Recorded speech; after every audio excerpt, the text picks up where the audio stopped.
Hi all. So today we're going to discuss the chapter 1 of De Leon's book. It's a continuation of the introduction, but he kind of details what he means by prevention through deterrence. Also, he introduces us with some terms that Agamben uses and why it is useful to use these terms in the context of Mexican immigrants. Um, So I was looking through your comments for the video of Tuesday. Soriana and Robert are saying that De Leon is doing a good job descriptively, and I agree. He begins with depicting the scenes and depicting the desert. Also, uh, I find his language more accessible than maybe Oblugot's language. Also, he's talking about a very contemporary issue, and an issue that is close to us. Not that Bedouin society is not contemporary, but he's talking about something that concerns us and something, a big part of US society. So he begins the chapter by a scene, right? They are looking, De Leon and other two people, I guess. They're looking for the remainings of a dead person, and he's kind of pointing us that how this scene is very different than a crime scene would be, for example, in New York or in somewhere else. Like there will be police cars, there will be people interested in, there will be an ambulance, but here you don't really see these actors. And even the police is very reluctant to do anything. So he's kind of saying that these people are let to die and there is no funeral, no concern, and they're just one of other illegals. When we go to page 26,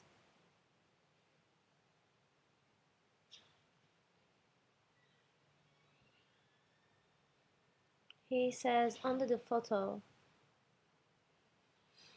the fact of the matter is that although this is a crime scene, few people actually care or want to know what has happened here. Yeah? He's trying to kind of make us understand that this is a crime scene. Like this person was this person was killed, yeah, because of the policies of the border control, but no one is taking accountability about this, yeah. If you remember his term structural violence, that he was saying that these deaths are caused by someone, there are responsibles for these deaths, even if it's more sophisticated, the actors are kind of interrelated in complicated ways, it doesn't mean that these people just died. They're not dying out of any sickness or a disease, for example. So he continues, for many Americans, this person, whose remains are so ravaged that his or her sex is unknown, is or was an illegal, quote unquote, a non-citizen who broke US law and faced the consequences. Many of these same people tell themselves that if they can keep calling them illegals, they can avoid speaking their names or imagining their faces. So he's saying that calling them illegal is a process of othering them, right? So if we call them illegal, then we don't have to worry about their names, their faces, their life stories, or we don't have to kind of consider our part that played in their deaths, he's saying. The United States might be a nation founded by immigrants, but that was a long time ago. Countless citizens today suffer historical amnesia and draw stark divisions between the noble, quote unquote, European immigrants of the past and Latino border crossers of today. So actually, he's pointing out very not even an interesting point, right? So we say that America is a nation of immigrants, but when we say that, when we are talking about current Latino descendant immigrants, oh no, they don't have a right to come to America, yeah. But actually, America was founded by immigrants, so there is this divide in between the noble European immigrants that are considered good, who came, I don't know, many a long time ago, and the Latino border crossers of today. I really like the continuing sentences. The benefit of the chronological distance from the pain and suffering of past migrations is that many Americans today have no problem putting nationality before humanity. He's saying that the fact that the the fact that the police officers, for example, are forgetting about humanity, but they're just saying that, oh, these people kind of deserve to die, or they looked for it, or they don't, the police officers don't care about the dead bodies because they're putting nationality, the sense of being American, before humanity. And De Leon is introducing us two terms. One is state of exception and the other is bare life. Yeah. So if you go to page 27, there you will see that under the subtitle saying bone dust rendering bare life, in the second sentence he says Agamben's state of exception, the process whereby sovereign authorities declare emergencies in order to suspend the legal protections afforded to individuals while simultaneously unleashing the power of the state upon them, is a particularly salient concept for those working on the margins of nation-states. So when Agamben first coined the term state of exception, actually he was referring to, or spaces of exception. And spaces of exceptions are the physical bounded territories in which individuals' life are no longer protected by the law. Yeah. So Agamben coined these terms, he was referring to concentration camps. Yeah. A space of exception for Agamben was a concentration camp. And a state of exception were the regulations or processes through which in Nazis kind of stripped the most humane rights, the rights of living a humane or dignified life from Jewish people. Yeah, this is what it's called state of exception, and space of exception was a concentration camp, but concentration camp. But De Leon is saying that these terms are very useful to understand this context, which is immigrants context. Yeah, because these people's lives are rendered also um, not as important as other people's, like citizens' lives, and they are kind of put in the margins of the nation states. And the desert, for example, can be thought as a space of exception. Yeah, when if you die in desert, it's no longer nation states, it's no longer America's problem. And he's saying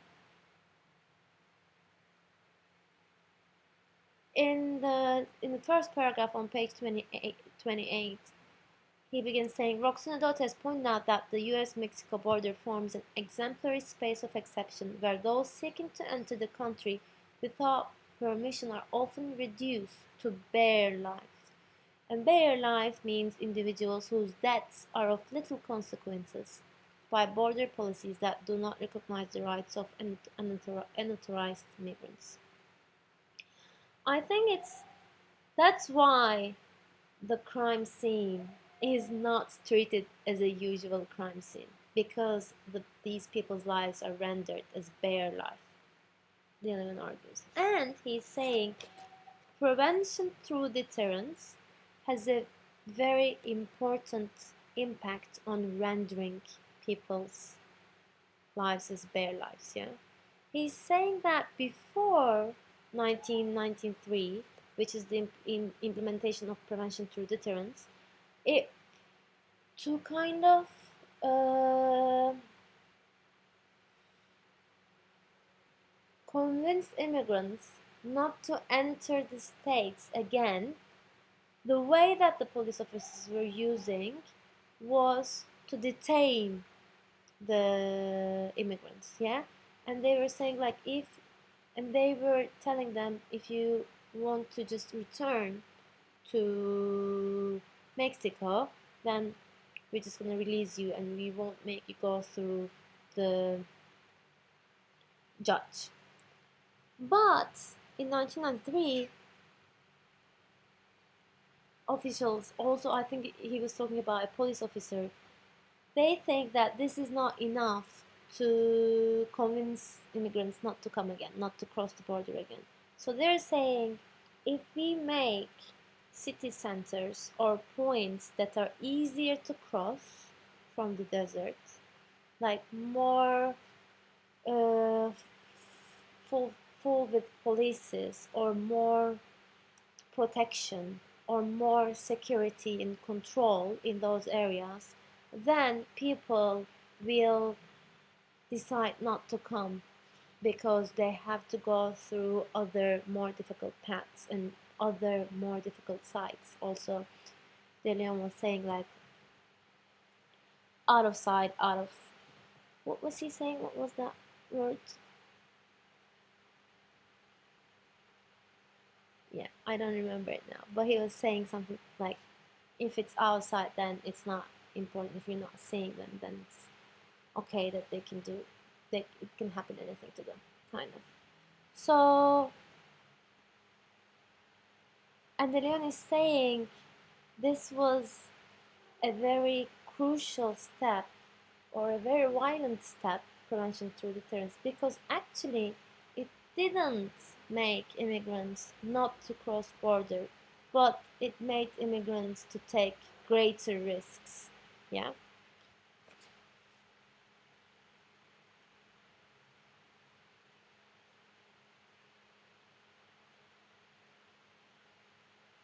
So I'm trying to find a passage. No, I thought it was a good one. Let me see. Yeah.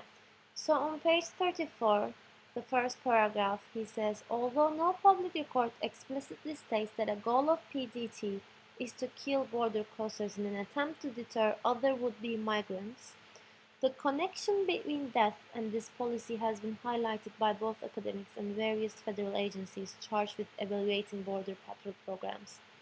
An excerpt from a 2010 report to Congress reads, prevention through deterrence has pushed unauthorized migration away from population centers and funneled it into more remote and hazardous border regions. This policy has had the unintended consequence of increasing the number of fatalities along the border as unauthorized migrants attempt to cross over the inhospitable Arizona desert without adequate supplies of water. So, the increasing number of migrant fatalities is called unintended consequences. And here again, we see that police officers or people who do make these policies, or maybe judges, immigrant lawyers, they do not um, they do not see, or there is no recognition that these policies play a part in people's killing. Yeah. Let me see. I think this is all I want to say.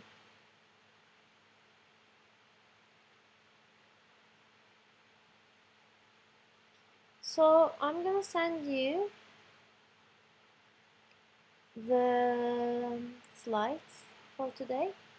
Also, I'm gonna send you the questions for discussion board for next week. And we will continue with chapter 2 for Tuesday, but I'm gonna send you an email about that. See you Tuesday.